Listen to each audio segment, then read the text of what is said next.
الحمد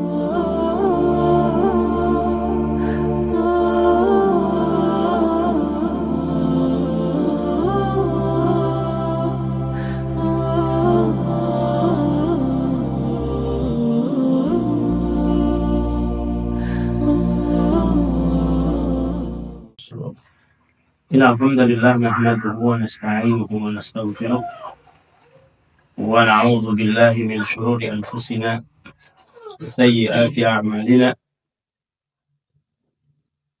من يهده الله فلا مضل له ومن يضلل فلا هادي له أشهد أن لا إله إلا الله وحده لا شريك له وأشهد أن محمدا عبده ورسوله اللهم صل وسلم وبارك على محمد رسول الله وعلى آله وصحbihi wa man walah. Teman-teman semua yang dirahmati Allah Subhanahu wa taala, insyaallah kita melanjutkan membacakan hadis-hadis dalam Arba'in fil Ahkam lil Mundhiri, dan kita masuk hadis ke 12. Terakhir kita membahas tentang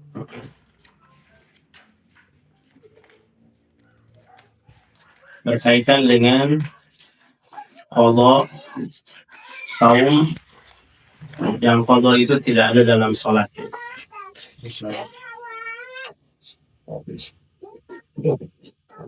Jadi berkaitan dengan hukum-hukum mengganti sesuatu yang tertinggal, dan dengan sebab haid tidak ada qadha sholat. Qadha sholat itu hanya terjadi saat ketika dia lupa atau tertidur, ya, atau dia tertinggal sholat. Adapun disebabkan haid yang disitu dia diharamkan untuk sholat, maka tidak ada qadha bagi sholat dari situ. Dan bagi selain yang tidak ada uzur untuk meninggalkan sholat bagi selain yang haid. Hanya dalam Islam disebutkan syariatnya orang yang sakit, orang yang sehat diwajibkan untuk sholat selama asalnya masih normal. Ya, seperti itu. Rasulullah SAW mengatakan sholli qa'iman fa illam tastati' fa qa'idan fa illam tastati' fa 'ala janbi. Nabi SAW mengatakan sholatlah dalam keadaan berdiri, kalau tidak mampu duduk, kalau tidak mampu berbaring. Kemudian kita masuk sekarang ke hadis ke-12. Hadis ke-12 akan menceritakan tentang awal mula disyariatkannya menyeru manusia untuk sholat berjamaah.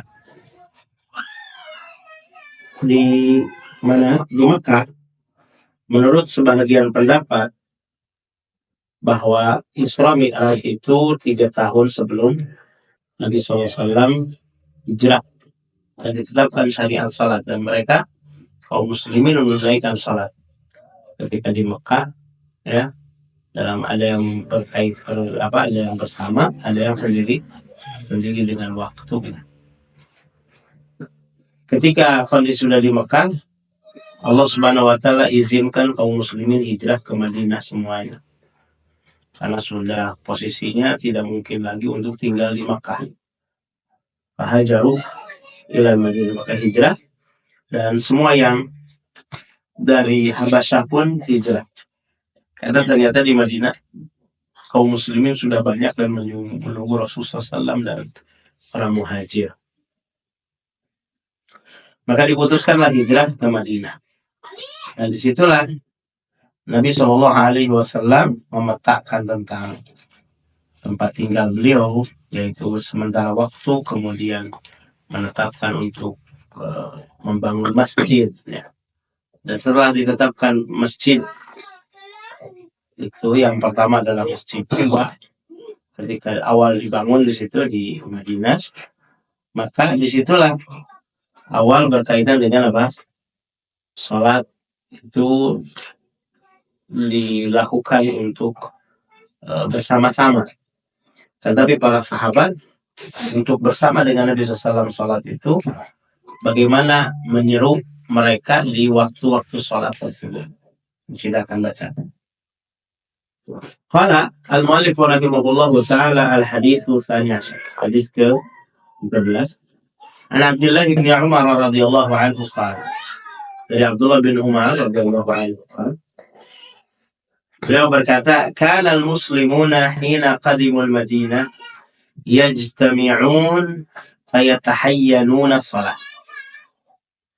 Jadi ketika kaum muslimin sampai di Madinah, maksudnya datang di Madinah dengan posisi yang tadi, awal Nabi hijrah datang sampai membangun masjid dan selesai.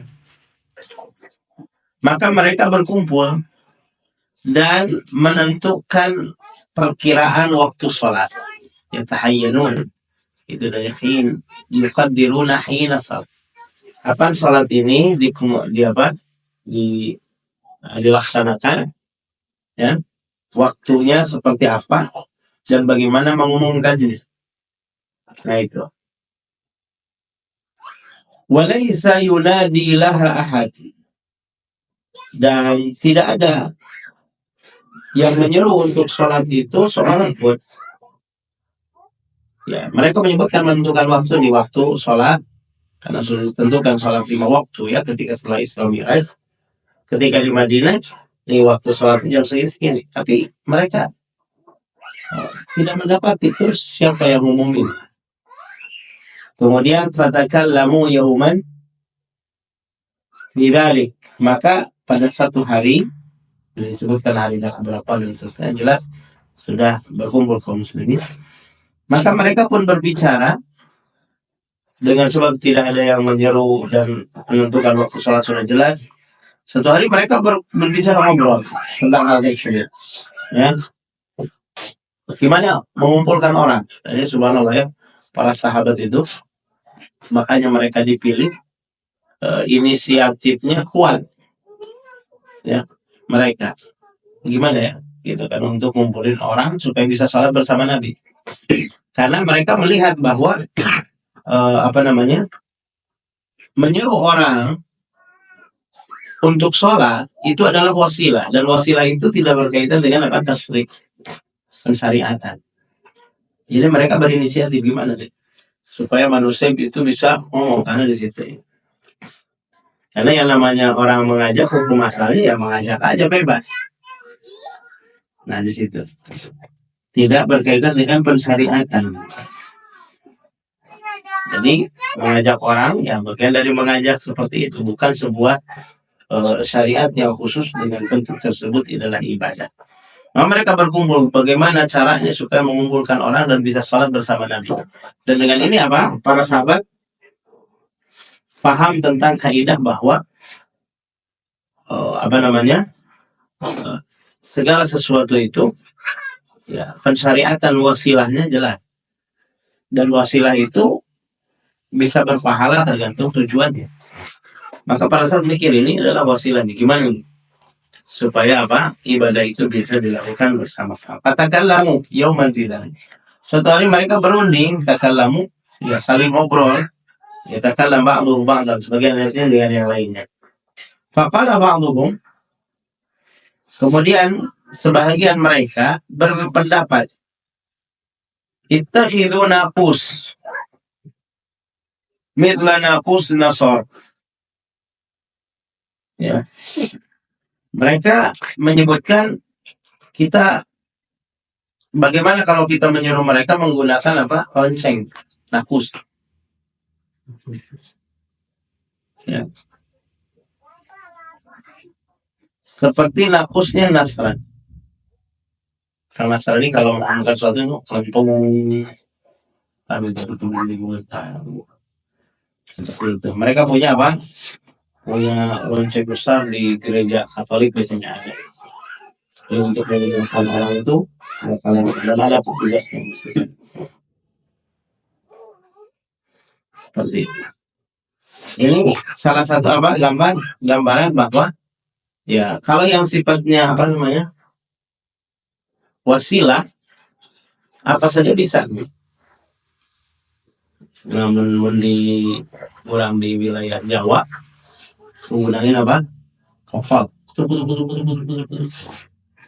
Kalau pukul apa, gendangnya dum dum dum dum dum gitu. Seperti itu. Takhiduna kursan.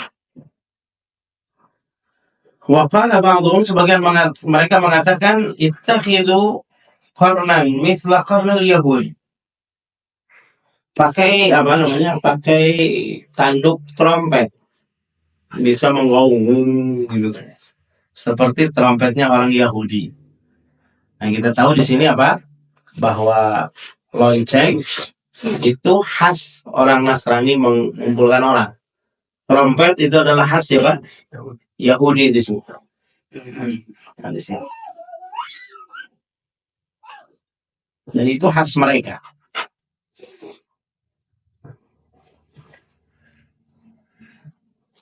Nah, kemudian di sini nih apa? Umar bin Khattab, dan itu salah satu tanda yang kita bisa saksikan bahwa Umar itu adalah punya kecerdasan idari, kecerdasan dalam mengatur orang, sehingga punya apa namanya, yang Rasulullah SAW pun dalam bab itu menyetujui. Faqala Umar radhiyallahu anhu, dan ini keistimewaan Umar, memayizah Umar. Awala tab'athuna rajulan fayunadi bis salah. Wahai Rasulullah. Nah, karena Umar dari sisi itu juga benar-benar mereka berlepas diri. Umar ini berlepas dari Yahudi. Nah, jangan ada yang mirip lah, walaupun hanya sekedar apa? Perantara. Jadi kita pun di sini punya faedah penting berkaitan beragama ini. Sekalipun itu bukan perkara yang sifatnya Nasrani, bahwa itu adalah hal ini, kalau memang itu adalah kebiasaan Yahudi dan Nasrani, ya. Kalau bisa itu betul-betul apa, kita tinggal. Tapi kalau itu memang betul-betul khas mereka, sekalipun itu mungkin tidak berkaitan dengan apa, ahkam syariah. Yang Umar bin Khattab seperti ini, dan berikan firasah, dan berikan apa, keteguhan yang kuat, yang mengajukan kepada Nabi SAW, dan itu memang belum turun wahyu tentang sifat adzan. Kemudian apa kata Umar? Awalan tab'athuna rajulan.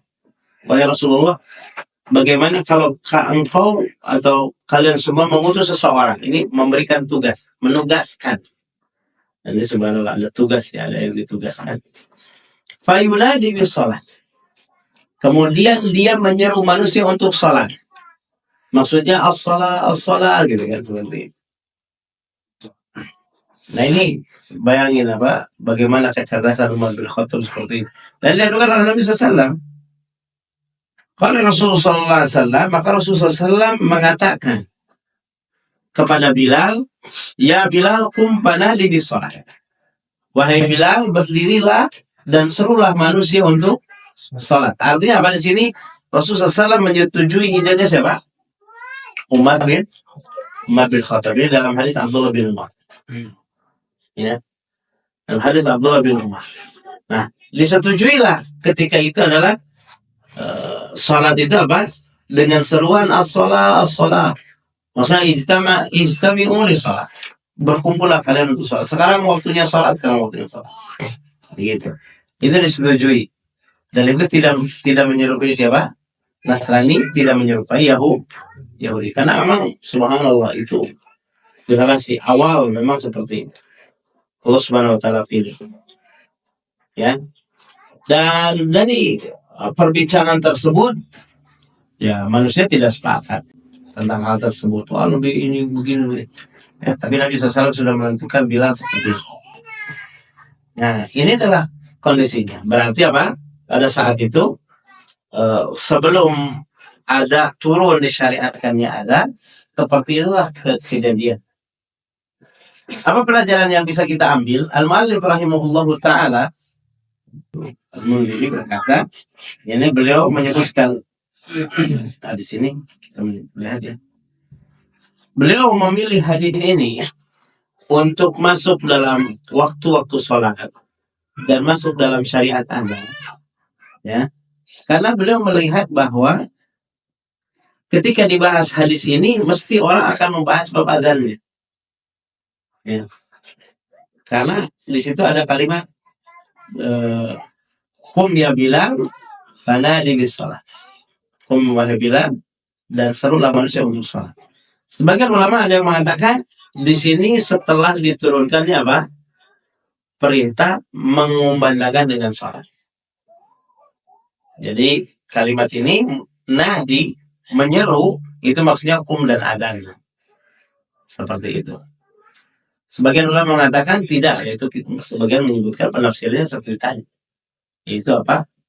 Nabi SAW menyetujui idenya Umar bin Khattab.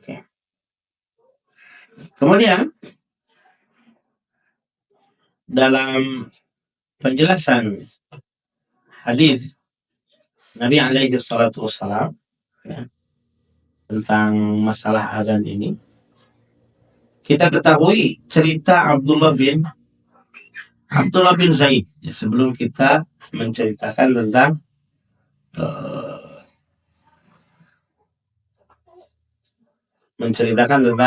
sifat adzan ya. Abdullah bin Zaid, dan ini kisah kita apa? Ceritakan karena ini berkaitan dengan Bilal bin Rabah. Hadisnya panjang. Ya mudah-mudahan kita bisa meringkasnya dengan lafaz yang memang tidak merubah lafaz dan maknanya. Abdullah bin Zaid, ya ketika para sahabat cerita tentang apa yang harus digunakan adzan ya, mengatakan seperti itu. Maka Abdullah bin Zaid menceritakan, "Tawafa bi wa ana naim. Rajulun yahmilu naqusan." Beliau ternyata dalam posisi tidur, tiba-tiba ada seseorang yang terus muter-muter di sisi beliau. Coba tertidur dan beliau apa? Dalam posisi apa? Tidur, tapi beliau tahu dalam tidur itu tiba-tiba orang datang. Ada orang berputar-putar kepada beliau. Dan orang ini yahmilu naqusan. Ternyata orang ini bawa lonceng. Gitu ya. Loncengnya kita nggak bisa menyebutkan seperti apa bentuknya dan sebagainya. Cuma ini gambaran bawa lonceng di tangannya. Berarti kecil. Maksud kecil itu bisa dibawa. Kalau lonceng besar yang dipukul-pukul itu bisa dibawa. Ya, kemudian faqultu ya Abdullah atabi'un naqus. Nah, dalam tidurnya beliau mengatakan, "Wahai Abdullah hamba Allah, apa engkau menjual lonceng tersebut?" Qala wa ma tasna' bihi. Kemudian orang ini dalam mimpi berkata, apa yang akan kau gunakan dengan lonceng ini? Faqultu nad'u bihi ila shalah. Kemudian orang tersebut Abdullah bin Zaid ini berkata, nad'u bihi ila shalah. Ya, dengan lonceng ini akan ajak manusia sholat. Ya. Qala afala adulluka ala ma huwa khairun min dzalik. Kalau tujuannya kayak gitu, dalam mimpi ngobrol. Kalau tujuannya kayak gitu, mau nggak aku tunjuki lafaz-lafaz yang lebih baik daripada menggunakan lonceng tadi. Subhanallah. Dan ini bercerita tentang apa? Bercerita tentang wahyu ya. Dan kita akan bercerita tentang mimpi. Karena ini cerita tentang mimpi.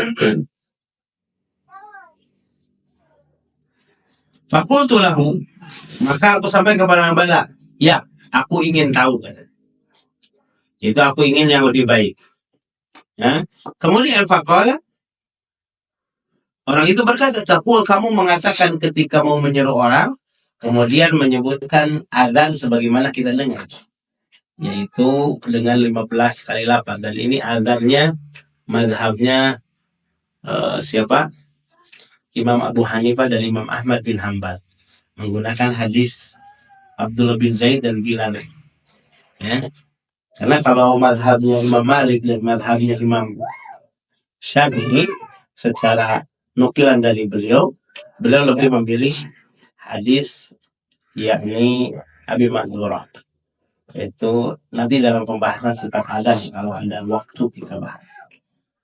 Dia membaca Allahu Akbar, Allahu Akbar, Allahu Akbar, Allahu Akbar, syahadu an la ilaha illallah, adzan biasa sampai akhir, ya, yang sering kita dengar. Dan ini yang dikenal. Kemudian kemudian orang itu mundur sejenak, mundur sedikit, ya, tidak jauh dariku. Tsumma qala, kemudian dia mengatakan wa taqulu idza aqamta lis-shalah, dan kamu mengatakan ketika kamu akan menegakkan salat, mendirikan salat, maksudnya iqamah. Kalau tadi untuk menyeru orang, kalau sudah berkumpul ada yang disebut dengan seruan berikutnya untuk bagaimana kalau kita mau memulai sholat. Nah, itu. Kan tadi menyebutkan kalau sholat ngumpul. Ketika mau sholat diimami, sholat kan gitu, menyeru lagi. Seruan pertama adalah sesuatu yang gaib, semua orang bisa diundang. Ya, seruan yang kedua yang sudah ngumpul diajak untuk apa? Sholat. Nah, itu. Itu disebut iqamah. Itu ajakan atau seruan atau pemberitahuan bahwa sholat akan segera dilaksanakan, itu dikerjakan, didirikan. Maka dia mengatakan itu dengan qomat yang biasa didengar. Qala taqul idza aqamta lis-shalah Allahu akbar, kemudian asyhadu dan seterusnya. Nah, setelah selesai hal tersebut berarti ada dan iqamah yang kita dengar hari ini, hadisnya dari hadis siapa? Abdullah bin Zaid. Kemudian disebutkan, falamma asbahtu, maka saat aku sudah di pagi hari subuh, ataitu Rasulullah SAW, ya setelah waktu subuh, entah ini sebelum sholat subuh, yang akhirnya adalah mendatangi Nabi itu entah di rumah dan seterusnya. Yang jelas bahwa di waktu subuh itu beliau mendatangi Nabi SAW. Jadi adab dalam mimpi. Adalah adab dalam mimpi. Kemudian tiba-tiba kita mimpi, tiba-tiba ada seseorang yang mengaku, yang kita tanya dan seterusnya, kemudian mengajari kita sesuatu. Dan itu digambarkan bagian dari amalan Islam, ngajari. Itu jangan serta-merta langsung diamalkan dan dijadikan, wah ini benar nih, saya dapat wangsit tadi malam. Jangan. Harus apa? Harus bertanya kepada ahlul Quran dan ahlul hadis. Ahlul syariah, yaitu orang-orang yang tahu tentang syariat di situ. Karena khawatir di situ ada syariat yang menyelisihi syariat Rasulullah SAW. Ya, maka di sini Abdullah bin Zaid datang kepada Nabi SAW. Kemudian fa'akhbartu bima ra'aitu, aku kabarkan kepada Rasul apa yang aku saksikan dalam mimpi tersebut. Itu dalam persengketaan, dalam manusia bisa menyebutin pakai ini. Kemudian apa? Umar mengatakan sudah pakai ngomong aja sholat. Nah, kemudian ternyata Abdullah bin Zaid memimpi ini. Kemudian apa kata Nabi SAW? Nabi mengatakan innaha la ru'ya haqqun. Ini adalah mimpi yang benar. Maksudnya adalah mimpi berkaitan dengan apa? Bagian dari sesuai dengan apa yang ditetapkan oleh Allah Subhanahu wa taala. Memang ini seperti itu. Ru'ya haq. Dan ru'ya haq ini adalah ciri kenabian. Maksudnya apa? Ciri dari apa? Ciri dari bahwa itu adalah mimpi yang benar dari Allah Subhanahu wa taala. Ya, seperti itu. Faqum ma'abilan. Maka berdirilah kamu bersama Bilal. Fa'alqi alaihi ma ra'aita. Dan sampaikanlah, bimbinglah, ya, apa yang kamu mimpikan di situ. Bayangkan ini kecerdasan sahabat, ya. Dalam mimpi seketika itu beliau hafal. Makanya Abdullah bin Zaid ini adalah sosok yang menjadi apa? Orang khusus di sisi Nabi SAW. Kata Batul Wahyi. Ya bayangin mimpi, apa yang dilihat langsung hafal. Kita kalau mimpi kadang-kadang mencerita apalagi sesuatu tersebut, kita hanya bisa menceritakan apa? Pokok-pokoknya. Tadi mimpi orang bertahan, ya segitu. Nah, Abdullah bin Zaid menceritakan mimpi, dia kan langsung hafal. Jadi apa? Kecerdasan IQ. Dan Nabi SAW melihat hal ini memang keistimewaan. Sampai beliau diajari, ya, untuk apa? Menyampaikan ini kepada Bilal.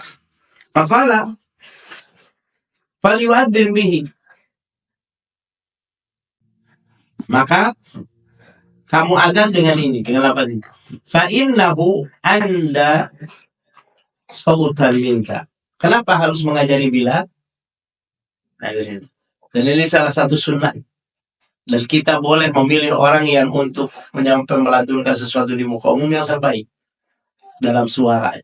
Nabi menjelaskan kenapa menyuruh Bilal, Fa'innahu karena Bilal ini anda sautan. Lebih indah suaranya daripada kamu. Ini jujur ya. Antum harus jujur nih apabila antum jadi ketua DKM dan seterusnya. Kita pilih nih muadzinnya ini. Padahal di sini ada yang lebih mahir bahkan ya. Belum bisa dia langsung mimpinya gitu kan. Tapi Nabi menyebutkan yang adanya walaupun kamu memimpikan benar yang adanya bukan kamu. Kenapa? Karena suaramu tidak lebih baik daripada siapa? Bila. Dan kita dengan ini tahu para sahabat itu diletakkan, disimpan dimanapun mereka siap. Dan tidak protes, aduh jadi hati orang tetap pilih gitu. Ya, seperti itu. Karena di situ ada apa? Pertama ada hukum syariat yang menyebutkan tentang keutamaan muadzin, tapi di situ juga ada hukum untuk kemaslahatan umat. Pas ngadengin ada naga seribu, tuh kadangnya nomor juga keropokan tebu gitu kan seperti itu. Bukan menyuruh orang, justru akan membuat orang itu sempit. Tapi ketika dengan ada orang yang suaranya lantang, nah ini cerita kita sebutkan cerita setelahnya. Apa kata Abdullah bin Zaid? Fakuntu ma'a Bilal faja'altu ulqihi alaihi wa yu'adzin bihi. Aku langsung pergi bersama Bilal dan aku mengajari Bilal, mentalkin, ya menyampaikan perkataan itu. Dan Bilal pun adzan dengan lafaz itu. Nah ini menjelaskan bahwa ilmu itu ya harus bersana di situ. Nah, Bilal menyebutkan disampaikan. Fasami adzalika Umar. Ketika Bilal sudah adzan atau ketika mulai adzan, Umar dengar.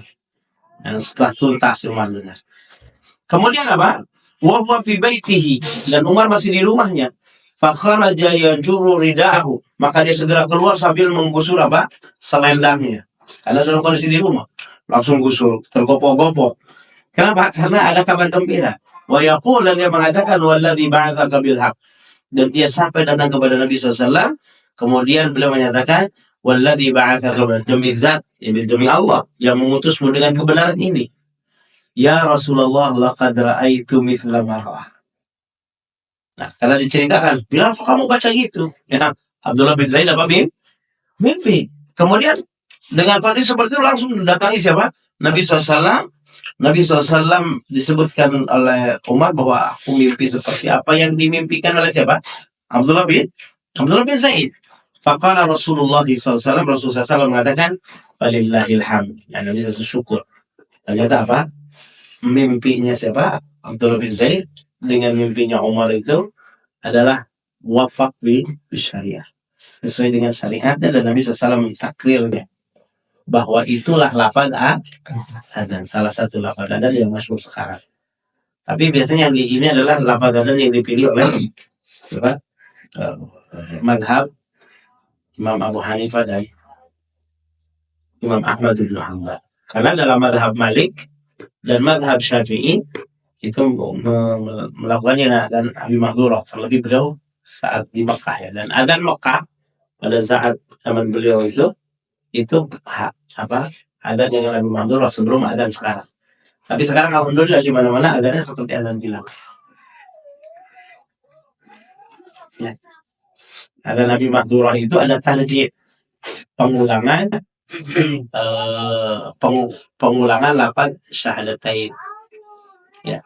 Mulai dipelankan setelah selesai asyhadu anna Muhammadar Rasulullah, setelah pelan untuk dirinya, kemudian mengumumkan berikutnya asyhadu an la ilaha illallah asyhadu anna Muhammadar Rasulullah, begitu. Dengan suara yang lebih lantang. Dan subhanallah di sini menyebutkan kenapa ada tarjih. Ya salah satu hikmahnya karena syahadat itu tidak bisa diwakilkan. Sehingga untuk dirinya dan mengikrarkan di hadapan orang lain tentang syahadat. Nah, itu pelajarannya. Nah, seperti ini. Oleh karena itu lafaz adzan, kalau madhab Malik itu 17 lafaz, itu takbirnya 2 kali. Allahu Akbar, Allahu Akbar. Nah, 2 kali. Kemudian setelah itu apa? Asyhadu an la ilaha illallah, asyhadu an la ilaha illallah, asyhadu anna Muhammadar Rasulullah, asyhadu anna. Selesai itu baru dia asyhadu an la ilaha illallah, gitu kan. Kalau Imam Syafi'i mengatakan 19 kali. Sama tarjih seperti tadi diulang. tapi takbirnya berapa di awal? 4 kali. Allahu Akbar, Allahu Akbar. Nah, Allahu Akbar, Allahu Akbar. Nah, gitu. Nah, kalau adzan Bilal seperti biasa normalnya kita dengar Allahu Akbar, Allahu Akbar 4 kali. Allahu Akbar, Allahu Akbar. Kemudian langsung asyhadu an la ilaha illallah lagi. Kali 12 kali. Seperti itu. Dan kemudian bentuk iqamahnya, ya kalau iqamahnya Bilal ya tadi Allahu Akbar lewat 2 kali, kemudian satu kali lafaz syahadat, kemudian apa? Ajakan salat dan kesuksesan gitu. Ya, di situ. Ajakan salat dan kesuksesan amal-amal. Lalu kan kecuali konkomisi salat. Kemudian setelah itu takbir 2 kali ditutup dengan lafaz la ilaha. Nah, ini adzan dan iqamat. Nah, ini yang sekarang. Kemudian berikutnya, ini adalah adzan yang untuk sholat sholat 5 waktu. Dan kita bisa ketahui bahwa adzan ini secara bahasa adalah i'lan, wanida, itu pengumuman. Dan dengan itu kita tahu salah satu pengumuman untuk sholat, ya ada ijtihadnya Utsman bin Affan, ada adzan awal di mana di saat Jumat, dan ijtihadnya siapa? Bilal, yaitu iklannya untuk sholat subuh di adzan awal. Sholat subuh di adzan awal Jumat, karena adzan itu adalah iklan. Nah, apa alasannya? Kalau Utsman likasratin nas, karena sudah banyak, sementara orang kadang-kadang dalam pekerjaan, maka diumumkan di pasar, dan itu dilakukannya di pasar. Seperti itu. Nah, kemudian setelah Utsman, Ali, dan sampai hari ini orang banyak tidak adanya adzan awal. Kenapa? Karena para ulama mengatakan sudah hilang alasan kenapa dikumandangkan adzan awal. Beda dengan adzan sebelum subuh, karena itu di masa Nabi SAW Bilal pun sudah ada itu. Sampai Rasul mengatakan ketika sahur, apabila kamu mendapatkan adzannya Bilal, maka silakan makan dan minum. Karena Bilal adzan masih di malam hari, maksudnya belum sampai waktu subuh. Disebut malam hari bukan malam banget itu, karena belum waktu subuh. Karena begitu subuh berarti bukan malam lagi, sudah siang, sudah masuk di awal siang. Jadi kalau sebelum subuh masih malam, belum pada waktunya, gitu kan. Sahatta yu'adzin Ibnu Ummi Maktum, sampai kamu mendengar apa? Ibnu Ummi Maktum beradzan subuh. Seperti itu, subhanallah. Ini katakan di zaman Nabi alaihi salatu wasallam, Nabi alaihi salatu wasallam. Ya. Kemudian adzan itu adalah hak laki-laki dan tidak disunahkan untuk perempuan adzan.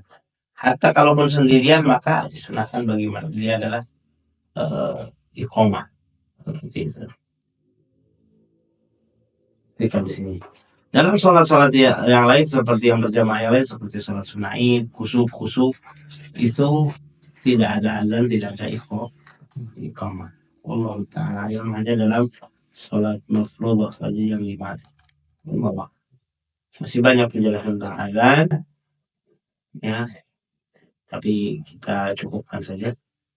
Tentunya bila ada pertanyaannya silahkan terkait dengan hal ini.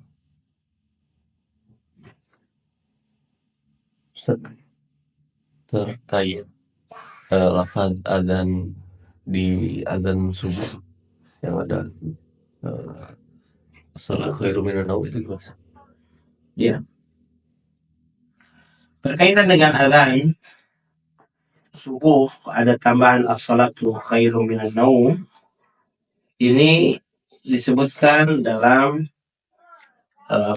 penjelasan Bilal, ya, disebutkan dalam taslim, ya, yaitu lafaz as-salatu khairun minan naum. Ya. Itu salat lebih baik daripada tidur, ya. Dan itu dilakukan setelah lafaz hayya 'alal falah. Dan ini ada dalam hadis Abi Mahdhurah ya.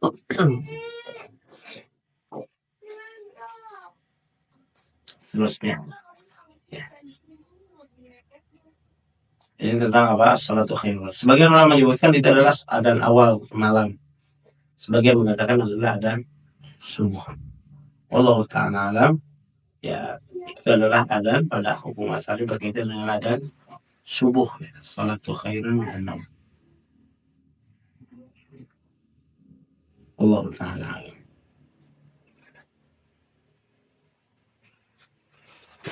Nah, Jazakumullah kepada Ustaz atas jawabannya. Semoga dapat mencerahkan. Jika ada yang masih dipertanyakan, dipersilakan. Masih ada waktu.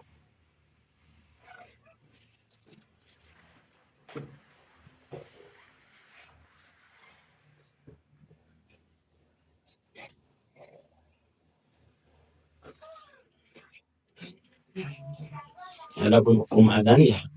Sunnah, ada yang mengatakan apa? Sunnah mutlak. Kan fardu.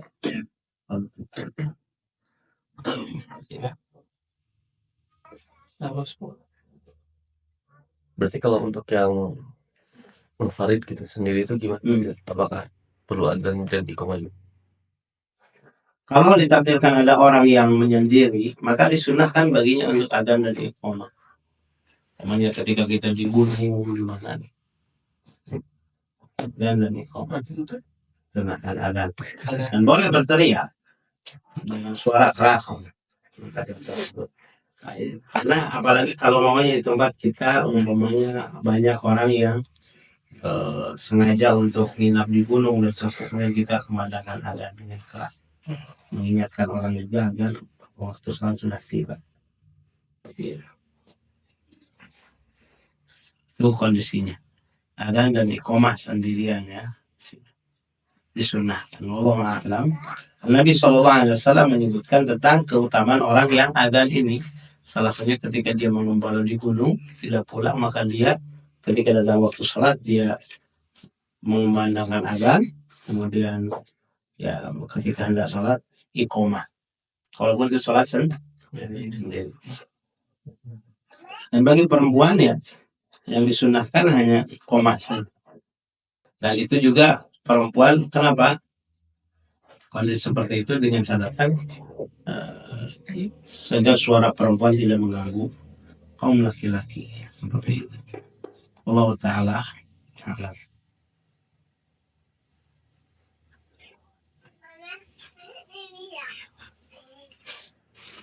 Kalau tidak ada yang dipertanyakan, kita cukupkan pertemuan ini dengan doa kafaratul majelis. Subhanakallahumma wa bihamdika asyhadu an la ilaha illa anta astaghfiruka wa atubu ilaik. Wassalamualaikum warahmatullahi wabarakatuh. Waalaikumsalam.